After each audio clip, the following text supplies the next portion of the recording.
Ryan Reynolds here for, I guess, my 100th Mint commercial. No, don't. No. I mean, honestly, when I started this, I thought I only have to do like 4 of these. I mean, it's unlimited premium wireless for $15 a month. How are there still people paying 2 or 3 times that much? I'm sorry, I shouldn't be victim blaming here. Give it a try at mintmobile.com/save. Whenever you're ready. $45 upfront payment equivalent to $15 per month. New customers on first 3-month plan only. Taxes and fees extra. Speed slower above 40 gigabytes. See details. This episode is brought to you by Experian. Are you paying for subscriptions you don't use, but can't find the time or energy to cancel them? Experian could cancel unwanted subscriptions for you, saving you an average of $270 per year and plenty of time. Download the Experian app. Results will vary. Not all subscriptions are eligible. Savings are not guaranteed. Paid membership with connected payment account required.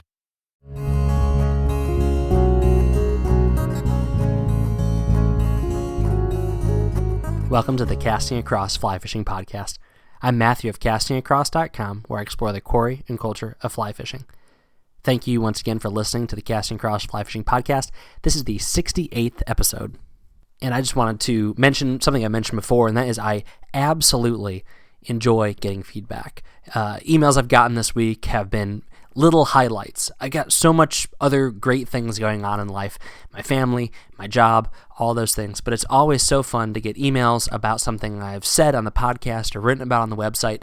So if you have any curiosity about anything that I've mentioned, or you want my opinion on something, it truly is that, just an opinion, don't hesitate to reach out. In 2 episodes, in the 70th episode of the podcast, I'll be doing another fly fishing accusations, which is my way of doing listener feedback and reader feedback from the website. So if you have any questions, comments, anything you want me to interact with, I'd be happy to do that. So definitely send that in, matthew@castingacross.com. Today I'm going to talk about something I'm planning. So I can't give too many details because it's a secret stream, and I know it's not a secret stream. It's in suburbia, for goodness sakes, but in my mind, it's a lot more fun, and I have a lot less anxiety when I think about this little stream as being secret. The reason being is it is a native brook trout population that is naturally reproducing within a pretty close drive of me. Now, there's a lot of options, and if you were to try to triangulate my location, I could throw you off my scent very easily because within about half an hour, I could be in 3 different states.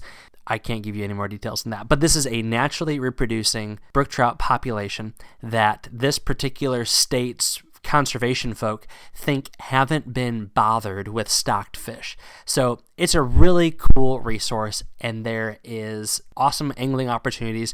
It's a robust enough population where I feel no guilt whatsoever about catching these fish. And of course, treating them very, very gently and making sure they get back in the water and all of those caveats. But I have no problem fishing there whatsoever.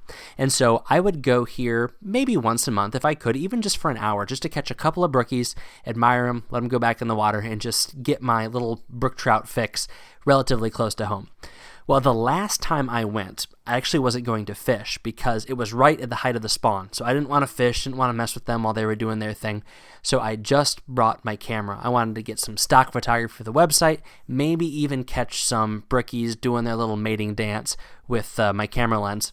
It didn't materialize primarily because my parking spot, the place I would always park off of the side road to be right next to the stream, had a bunch of no trespassing signs. And it was that obnoxious one on every tree kind of posting. To be fair, if I was that landowner and there was some moron littering on my property or breaking bottles or playing their music too loud, I might do the same thing, but it was very clear that I was not to park there.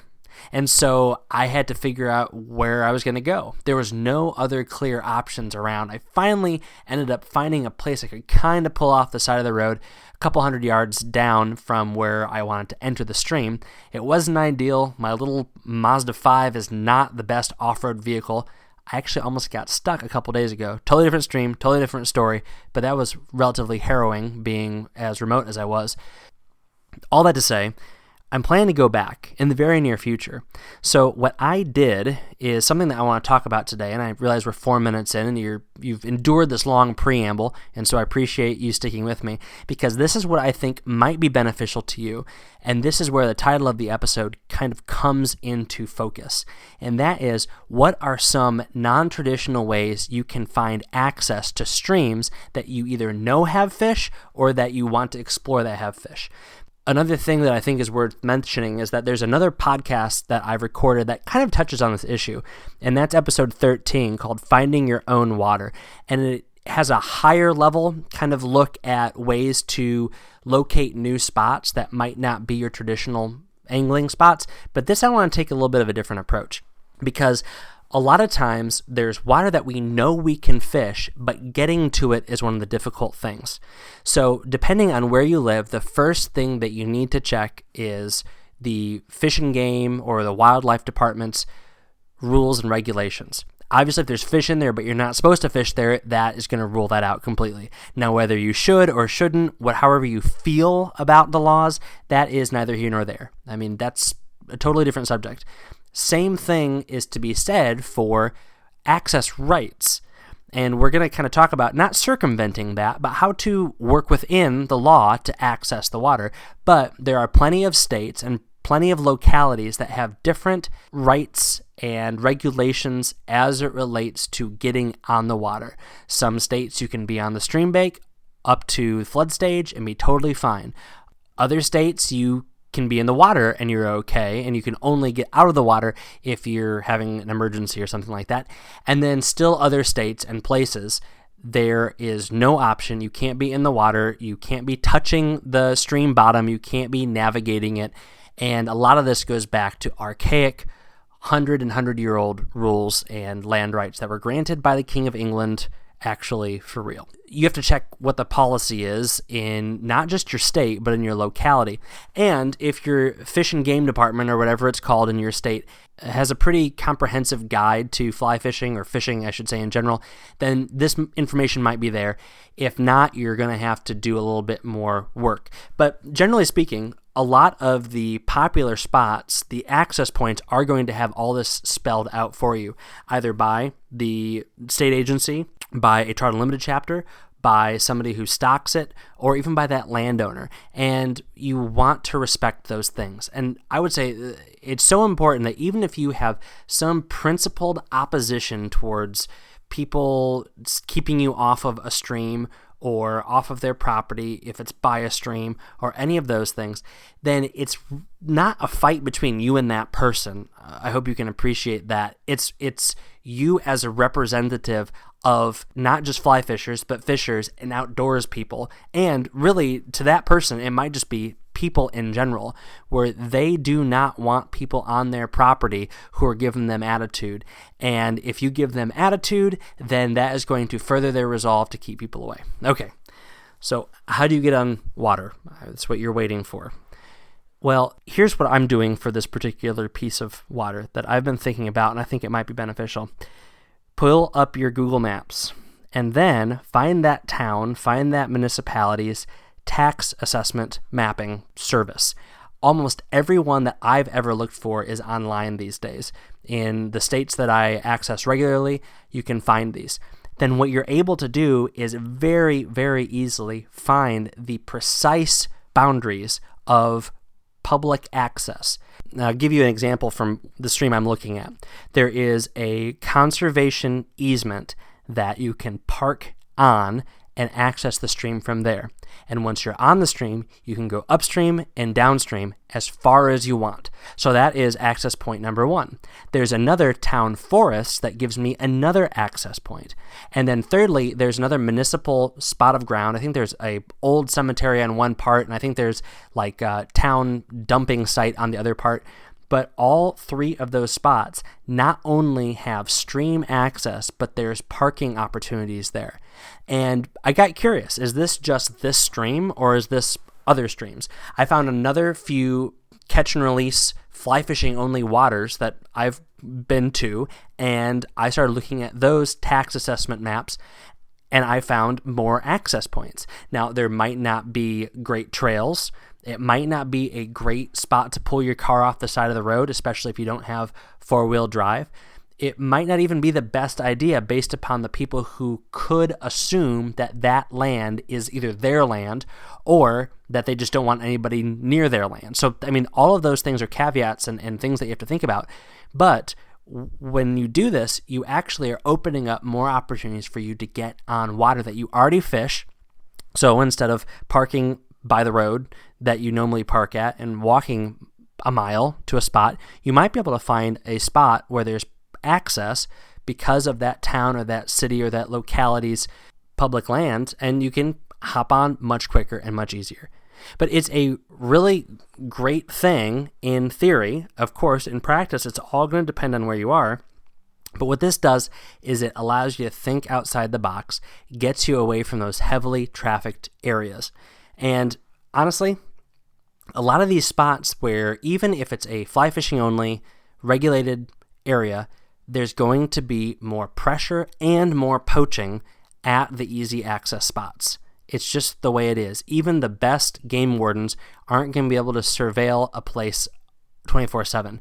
And so the further you can get away from those access spots that everybody else uses, the better chances you're going to get into fish that haven't been bothered. Does that mean that you're never going to find a styrofoam worm container? No, you're going to run into that wherever you go. It's just the nature of what we do.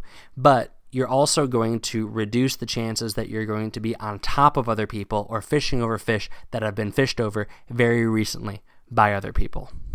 The next thing that you're going to find when you start looking at these maps is the amount of detail that they show. These assessment maps that are primarily used for tax purposes are going to show every body of water because these are oftentimes the similar maps to what they use for things like determining if your property or if structures on your property are in the floodplain. Or the streams themselves are the actual boundary markers between two properties. So even if it is just a trickle, it's not some major river, it's not even a large creek, these little tiny trickles show up on these maps. And today I found, for this particular stream that I'm going to be heading towards in the near future, some water that was on this assessment map that wasn't on the Google map, both in the terrain view as well as the satellite view. So I actually have more information about tributaries. Now I know there's other options in the spring and the fall where I might be able to go after these fish that I would have never known unless I just walked the stream. Now, walking the stream is fun. Discovering things on your own is a great thing to do. But if you are trying to do a little bit of reconnaissance from your computer, from your home, sitting in your office, this is a great thing to do. And these little streams, and even the distinguishing between what's really swamp and what's really creek, and up here in New England, we have that problem where something looks like a stream on Google Maps maybe, and then you show up and there's a stream in the fact that there's moving water that is going in front of you, but really it's a swamp. And getting to that water with anything other than a watercraft from some point you access very far upstream or downstream is nearly impossible. So these maps are marking where there is wetlands and where there's a actual clear stream bank. Very helpful. Again, not that you can't explore, but if you want to maximize your chances, then accessing a map like this, either online or if you really want to get intense about it, you can go to your town office, city hall, whatever it might be, and they have these maps on file and you can look at them, probably make copies of them, and then you have that as a resource where you can really look and see where can I get on the water, what sort of features do we have, who are the property owners. Now, this is the last thing I think I'll touch on as it relates to this topic. If you know who a property owner is, it can do a couple things for you. The first thing is you can ask that person if you can fish on their property. There's nothing wrong with that. I've done it before, and it's always been to great results. I've never had anybody say no. The only no's I've gotten is because people haven't been home when I've gone and knocked on their door and gone to ask them. But just be pleasant, be kind. It's common sense, but these days I feel like you need to reiterate those things. And you can say, hey, I noticed that you have some property that borders this stream. I fly fish, I practice catch and release. If I find any litter, I'll take it out. I'm not going to bring my friends back. I'll always ask before I fish, what do you think? And I'm sure you've heard that a million times before, but I don't think many anglers do that. I know I don't do it as much as I probably should, knowing the spots I wish I was fishing that were on people's property. And instead of saying, I'll talk to that person, I'll say, I'll just go park where I always park and walk down here. So that's the first thing. The second thing that it will do is ease your conscience. Now, I'm not saying that you need to be ready to fight and have this map in your back pocket. And if somebody comes and challenges you, you can say, no, I'm on public land. See, check this out. But it can give you that peace of mind knowing I am where I should be. You shouldn't go looking for a fight. But in the worst case scenario of some sort of conflict, then you have some form of proof that you are doing what you should be doing. This might not be the best thing to do if somebody is coming after you to hold up a map in their face and say, hey, I am where I'm supposed to be and where I'm allowed to be. But having that is better than not having it if you are kind of walking that line. Now, some people, some of you listening, might live in places where this isn't even a thing, where you can just fish anywhere and everywhere you want. But for a lot of people, there are angling opportunities that are right around the corner that involve a little bit more creative access. And this is true East Coast, West Coast. This is true trout. This is true bass. And I think that is the other thing that you have to remember is that this isn't just a trout situation, but this very same concept can kind of get blown up for smallmouth bass, for carp. I would say that carp water is a really great thing to seek out in creative ways because the fast river is not where they're going to be, but you find that old canal or you find maybe the oxbow that is a little bit off the side of the river and it's going to be in someone's backyard, but it very well may be property that's owned by a railroad, or there may be some sort of conservation easement or something like that. And you can access it perhaps by a long walk or maybe even just by parking on the side of the road. And you can get to a spot like that and have access to water that is just spectacular, that otherwise you'd have to hop in a boat and take a boat from a boat ramp all the way down and then anchor your boat and then walk anyway. So I've done that myself where I have found spots that I've had to walk a little bit, but the other option, again, is boating for miles and just finding a little bit of creative access. Where does the conservation trust have trails or whatever, and you can find your way to more water. So just an idea for you to think as you are planning out your spring fishing, or even as you're getting into places where you can fish now. For me, it's a great option to get out in the wintertime where you can see your line of sight goes a lot further. In the springtime, you don't know if you're walking towards the creek or away from the creek. There's been times in the springtime where I think I found the creek and I've been fishing this little trickle, and then I realize this is just a little tributary. I actually should have gone a little bit to the right, but because the foliage was so dense, I never found my way to it. So in the wintertime, it's great because you're able to see a lot more of what's around you. It presents all of the same challenges that winter fly fishing would anyway, in the sense that you're creating a greater profile, the fish's metabolism aren't going as strong, and everything else that goes into winter fly fishing. But you're at least able to see a whole lot more of what's around you, and that will pay off dividends once all those underbrush and trees and everything else comes in the springtime. Any other ideas about creative access?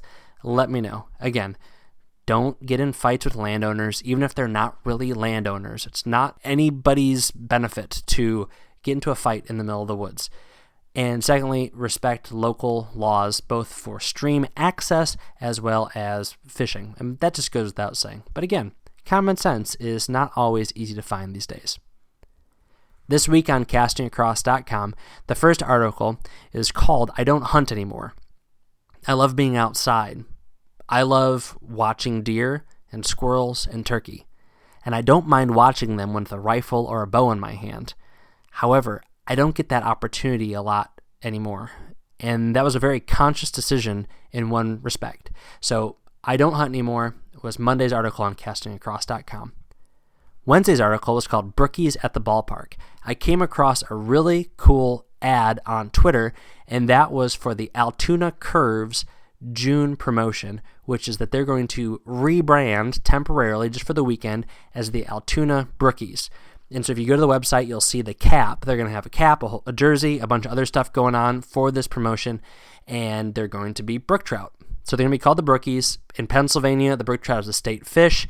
I'm happy they're going with the brook trout, not some ubiquitous rainbow trout, which is kind of the generic trout that people think of. But they're keying in on our East Coast native char and they're going to have a whole promotion around it, which is certainly going to draw in some support for the team from anglers and people that just like fun things, as well as support for a local nonprofit that helps with hunger and homelessness. So it's definitely worth checking out. It's a really cool logo on a great hat, and it makes me so happy that it's not navy and red. So many baseball teams, so many minor league baseball teams are navy and red, but the Altoona Brookies are going to be a little bit brighter than that.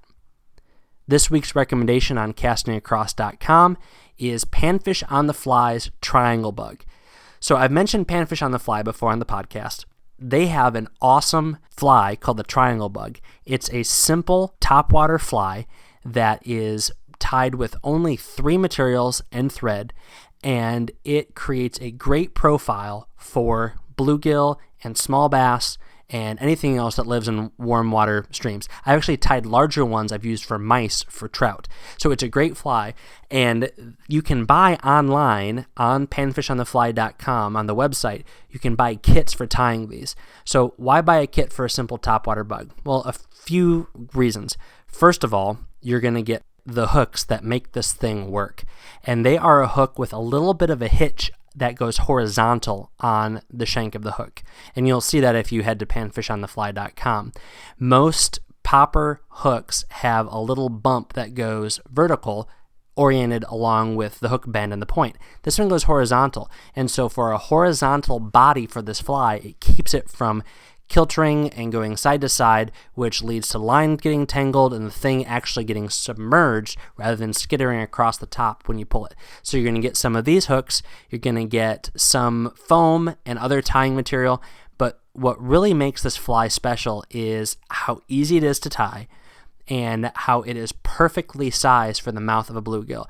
The wide head on this is going to keep them from ingesting it, so you can catch them fish after fish after fish, and it's not going to get torn up from you having to put your pliers down the throat of some sort of panfish, but it's also going to protect the panfish that you do catch.